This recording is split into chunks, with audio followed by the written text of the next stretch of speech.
क्या चिंता करके हम कुछ पा सकते हैं? तो प्रियो, सबको जय मसीह की। तो प्रभु का वचन आज हम पढ़ेंगे। बाइबल हमें क्या सिखाती है इस बारे में हम पढ़ेंगे। लूका के 10 अध्याय का 38 से लेकर 42 तक तो जानेंगे चिंता करने से क्या होता है। तो यहाँ पे हम मार्था और मरियम के बारे में जानेंगे। ये दोनों बहनें थी। तो मैं आप सबके लिए पढ़ूंगी। लिखा इस प्रकार से है, जब वह जा रहे थे तो वह एक गांव में गया और मार्था नामक एक स्त्री ने उसे अपने घर उतारा। मतलब वह जा रहे थे, वो एक गांव में गया, मतलब प्रभु यीशु के बारे में यहाँ पे बात हो रही है। वह जा रहे थे मतलब चेलों के साथ। तो किसने उतारा अपने घर में? अपने घर में बुलाया, निवेदन दिया कि आप हमारे घर में आइए, मार्था ने। हालेलुया। मरियम नामक उसकी एक बहन थी। वह प्रभु के चरणों में बैठकर उसका वचन सुनती थी। अब प्रभु उनके घर में गए तो प्रभु वहाँ पे जाके उपदेश देने लगे, वचन सुनाने लगे। और जो मरियम थी मार्था की सिस्टर, वो प्रभु के पास चरणों में बैठ के प्रभु के वचनों को सुन रही थी। बड़ी लीन होके परमेश्वर के वचनों को वो सुन रही थी। उसे किसी भी बात की टेंशन नहीं थी, चिंता नहीं थी कि मेरे घर में प्रभु पधारे हैं और मैं इनके लिए क्या बनाऊं, क्या लाऊं, या इतने लोग आए इनके साथ, इनको मुझे क्या करना है, क्या नहीं। उसने सब चीज़ों से पहला स्थान प्रभु के वचनों को दिया। जो प्रभु बता रहे थे तो वो सब कुछ भूल के क्या लगी करने? वचनों को ग्रहण करने लगी। परंतु मार्था सेवा करते घबरा गई। मार्था क्या कर गई? सेवा करते करते घबरा गई। मतलब बहुत बोझ काम आ गया उसके ऊपर, और उसके पास आकर कहने लगी, हे प्रभु, क्या तुझे कुछ भी चिंता नहीं कि मेरी बहन ने मुझे सेवा करने के लिए अकेली ही छोड़ दिया है? हे प्रभु, क्या तुझे कुछ चिंता नहीं? मेरी बहन ने सेवा करने के लिए मुझे अकेला ही छोड़ दिया है।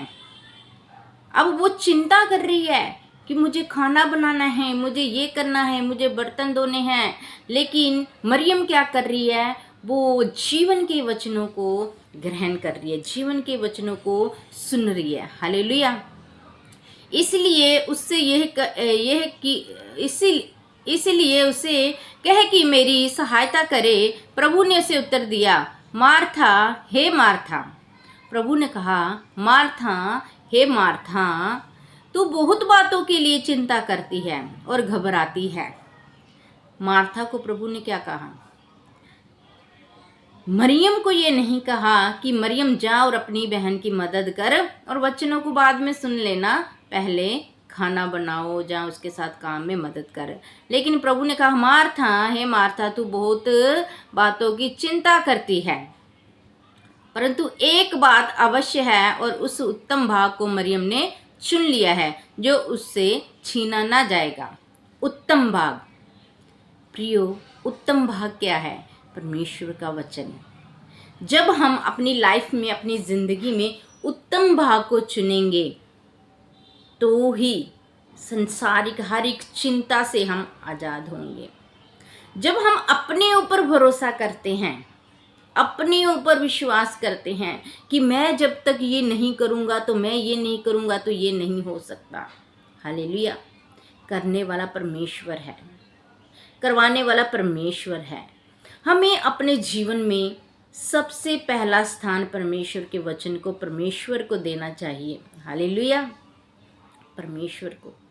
मरियम ने संसारिक चीज़ों की, किसी भी बात की चिंता नहीं की, और वो जब प्रभु उसके घर में आया तो उसने क्या किया?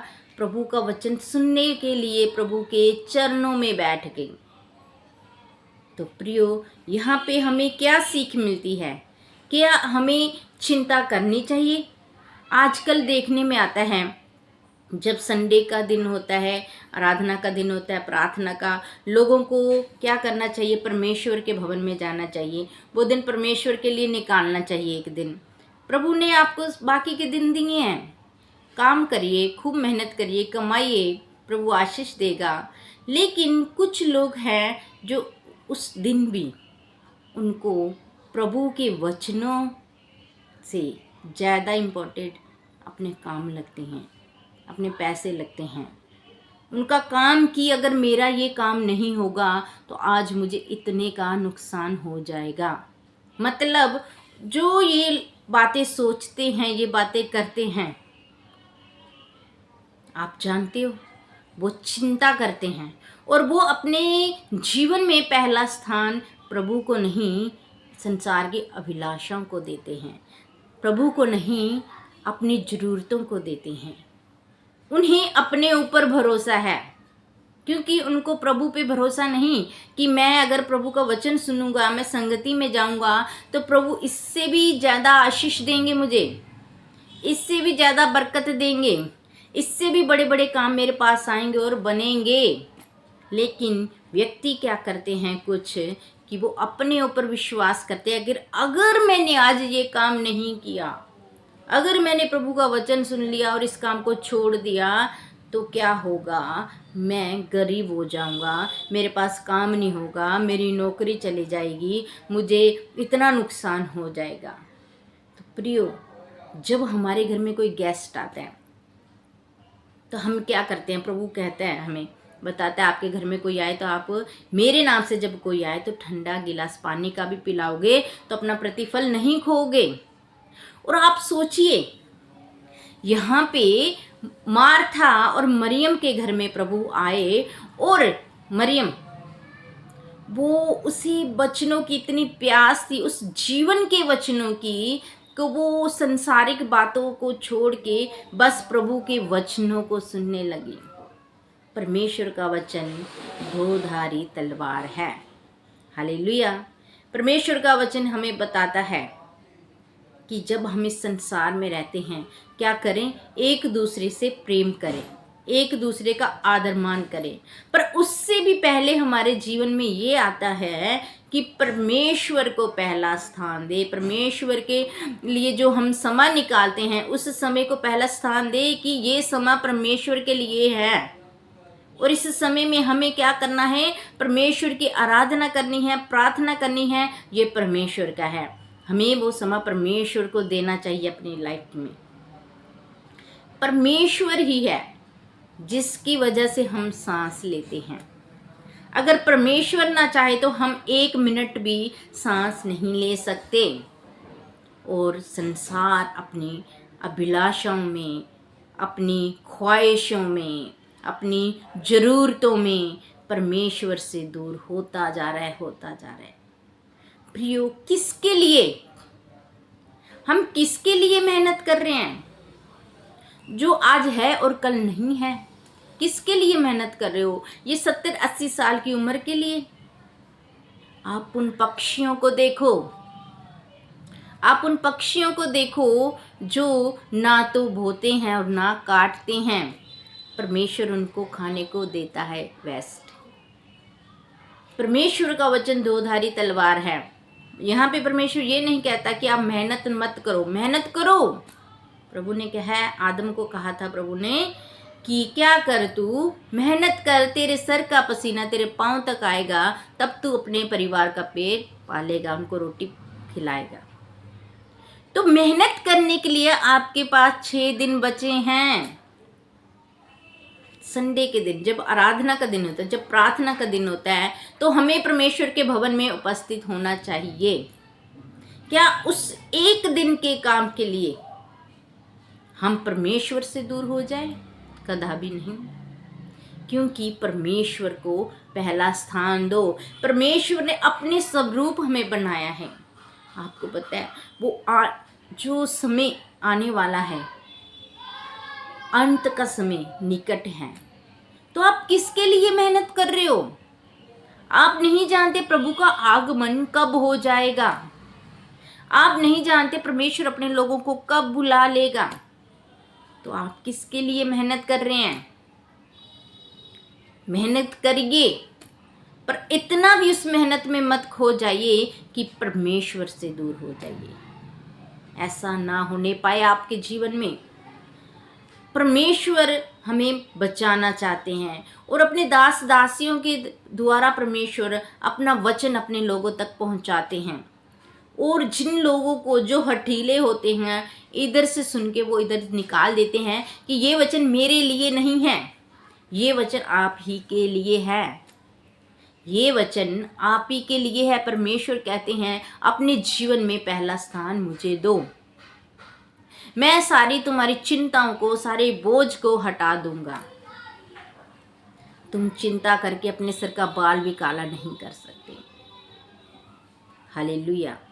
वो अलग बात है कि आजकल के जो लोग हैं वो कलर्स वगैरह लगाते हैं, लेकिन जो परमेश्वर ने बनाया है वैसा कोई भी नहीं बना सकता। आप जानते हो, परमेश्वर ने अपने हाथों से, उस ईश्वर ने अपने हाथों से मूर्त बनाई और उसमें अपनी सांस डाली और वो मनुष्य बन गया। तो प्रियो, तो हमें क्या शिक्षा मिलती है कि हमें किसी भी बात की चिंता नहीं करनी है। आप मेहनत करो, परमेश्वर उस मेहनत में आपको जरूर फल देंगे, आशीष देंगे, लेकिन पहला स्थान परमेश्वर को दो। अपने जीवन में एक नियम बनाओ, विदाउट नियम के मत चलिए। सुबह उठो, नहाओ धो, पहले परमेश्वर को वचन पढ़ो, प्रार्थना करो, पहला सम्मान, पहला आदर परमेश्वर को दो, प्रार्थना करो और फिर दिन की शुरुआत करो। आपके काम, जब कहते हैं हमारे काम नहीं बनते हैं, क्यों नहीं बनते, क्या बात है, क्या हम परमेश्वर को दोष दें?